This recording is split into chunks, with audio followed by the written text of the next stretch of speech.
Bom, não só o ensino público, existem no ensino público diversas questões que têm que ser respondidas, mas as universidades têm muitos modelos distintos também. Mesmo sendo instituições de pesquisa, instituições que fazem extensão no mundo inteiro e tal.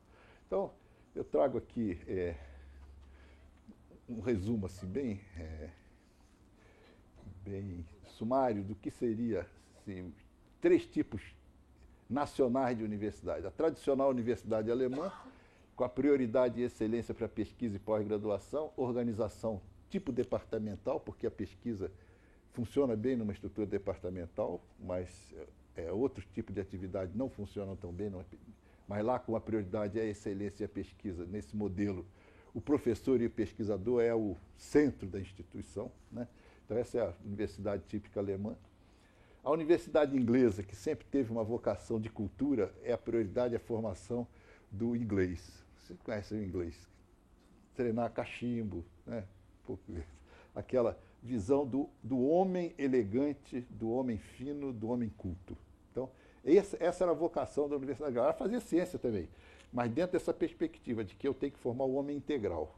Ele não é o pesquisador, não é a pessoa que vai resolver o problema, mas é a pessoa que vai trazer uma contribuição de finura, de finesse para o mundo, né? Então, exagerando, claro, porque senão a gente não, se não caricaturar, a gente não consegue estabelecer diferença. Claro que tem nuances aí demais. E, finalmente, a universidade americana. Prioridade na integração com a sociedade, mesmo as grandes universidades de pesquisa sempre tiveram essa preocupação. Excelência na extensão e na pesquisa e grande empreendedorismo. Porque lá o mercado é aberto, não tem regulamentação nenhuma, né? Não tem Secretaria de Educação, não tem Ministério da Educação. Cada um dá o que pode. E ele é acreditado por ONGs, em parte privadas, né? E ele que se vire e que consiga mostrar que ele é bom. Então, as instituições lá sempre tiveram essa preocupação, por falta até de um apoio sistemático, de buscar raízes na sociedade. Então, elas faziam seus Board of Trustees, trazendo gente da sociedade. Elas muitas vezes foram criadas por fundações com muitos recursos, e elas sempre procuraram manter essa inserção. Essa inserção depois virou também uma grande qualidade na pesquisa, em algumas delas. Mas a preocupação primeira, nós estamos falando da preocupação primeira, né? Na missão primeira. Depois as outras coisas também se faz, mas a cara dela é essa aí, né? Só para a gente situar um pouco essa diferença. Qual é o modelo ideal de uma universidade, né? Então a gente podia pensar que ela podia ser com uma cabeça inglesa na graduação, formação do homem culto, formação daquela pessoa de nível universitário que a gente gostaria de ver, uma formação talvez um pouco mais generalista e ao mesmo tempo mais culta. Ela devia ser alemã na pesquisa, né? E ela devia ser americana na extensão. Se a gente conseguisse juntar essas três qualidades dentro de uma instituição, nós teríamos uma instituição bastante interessante, né? Bom, toda essa evolução, todas as dificuldades que as instituições encontraram recentemente pelo crescimento do ensino superior, porque cada vez que cresce, significa que os recursos ficam menos disponíveis. Nós sabemos disso, ninguém se ilude. Então, isso não aconteceu só no Brasil, que aconteceu no mundo inteiro.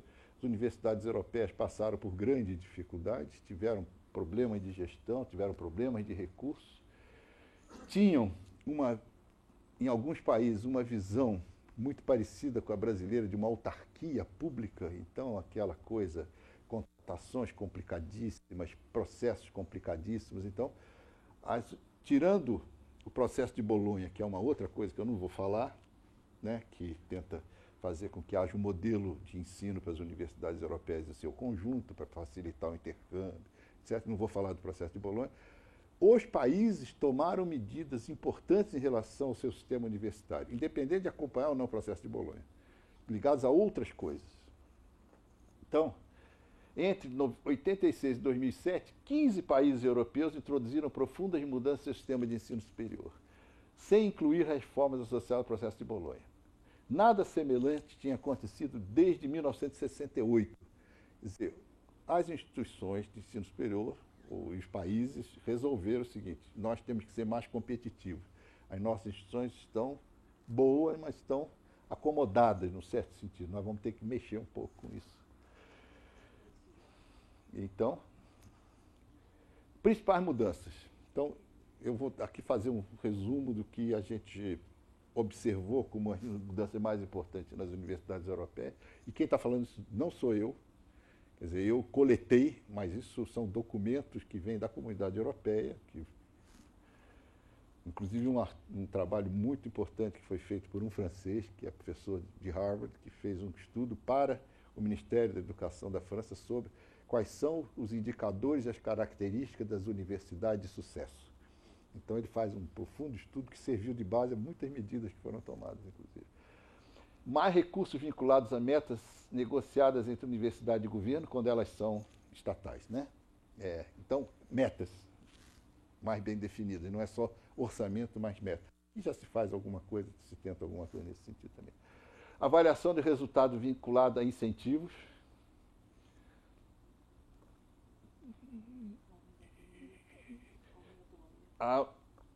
Aumento da autonomia universitária, para que ela possa ter autonomia para estruturar seus cursos e conteúdos, definir os processos para admissão e seleção de alunos, que não era comum em todos os países, e uma gestão autônoma do seu corpo docente, com suas políticas de avaliação, de incentivo, etc. Então, por exemplo, na Espanha, o corpo docente saiu do funcionalismo público. Eles acharam que não podia continuar com as leis de funcionalismo público, que eles não conseguiam incentivar e atender bem as necessidades do corpo docente das boas instituições, das boas universidades. Então, eles tiraram, e agora é um corpo separado.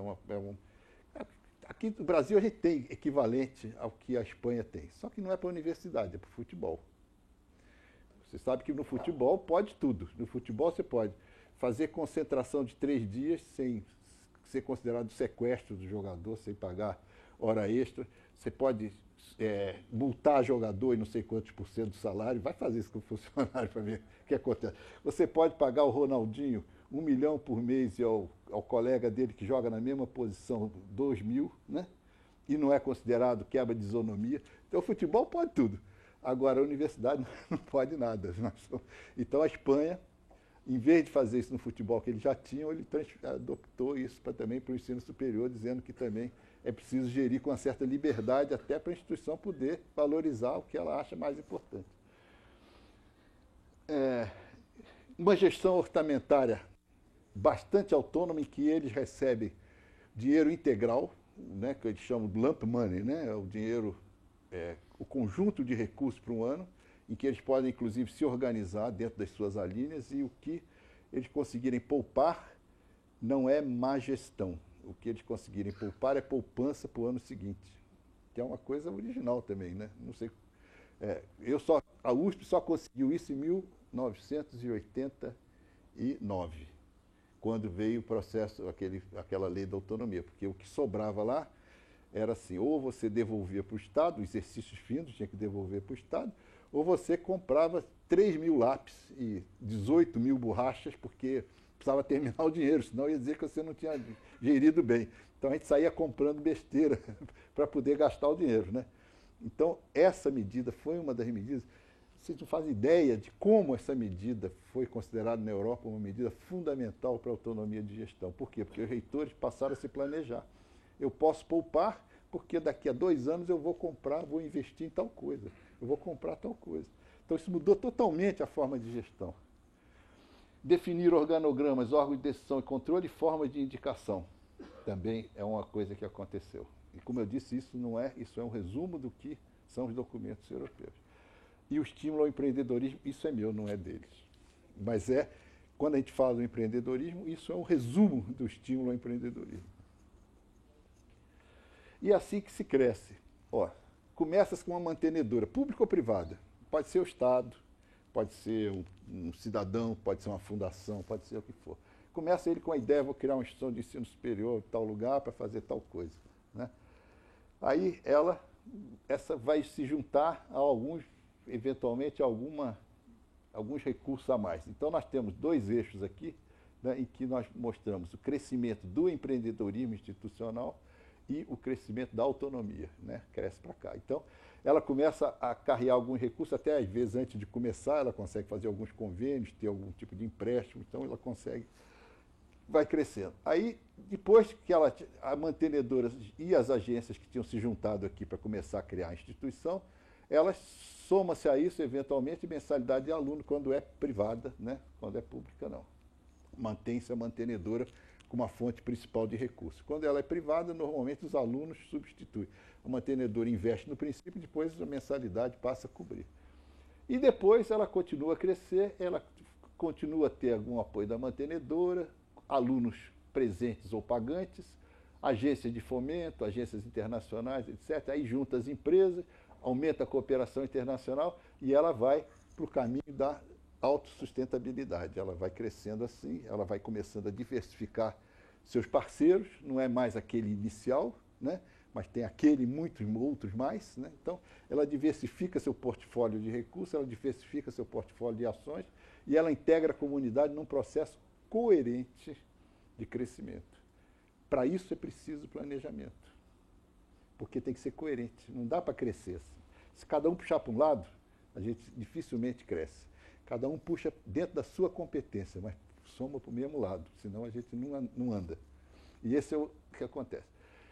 Existe um estudo também em que se diz quais são as características de uma instituição de alto nível. Esse também é um estudo do Banco Mundial, que diz o seguinte: o que precisa? Ela precisa uma concentração de talentos, sem talento nada feito. Ela precisa ter uma governança favorável, ou seja, ela precisa ter uma gestão adequada, uma gestão que lidere, que não seja autoritária, truculenta, mas uma gestão que realmente coordene a instituição, seja gestão, né? E ela precisa ter recursos abundantes, que ela ou já tinha ou vai captar. Sem essas três coisas, nenhuma instituição consegue ser uma instituição de excelência. Então, aqui temos estudantes, professores, gestores, produtos de suas atividades. É preciso que na governança seja o quadro interno e externo, quer dizer, ela tem que ter lideranças internas para ter uma boa gestão, mas ela precisa ter um quadro externo favorável. Por exemplo, um sistema jurídico adequado ao funcionamento de instituição de ensino superior. Se tiver um sistema jurídico que emperra funcionamento, ela vai sofrer, não vai conseguir se desenvolver. Ela tem que ter autonomia, liberdade acadêmica, liderança interna, visão estratégica e cultura de excelência. Também não sou eu que falo. Aí ela vai, com recursos, ela deverá ter verba de Estado, fundos próprios, anuidades, contratos, o que ela conseguir fazer de um portfólio rico. Ela tem que trabalhar com transferência de know-how de tecnologia para ser uma instituição que esteja inserida na sociedade. Ela tem lá os seus formados que vão ser o seu produto final, que vão o seu retorno social, além dos projetos e tal, são os formados. Então, isso caracteriza a qualidade. Os formados são parte da qualidade mensurável de uma instituição de ensino superior. Né?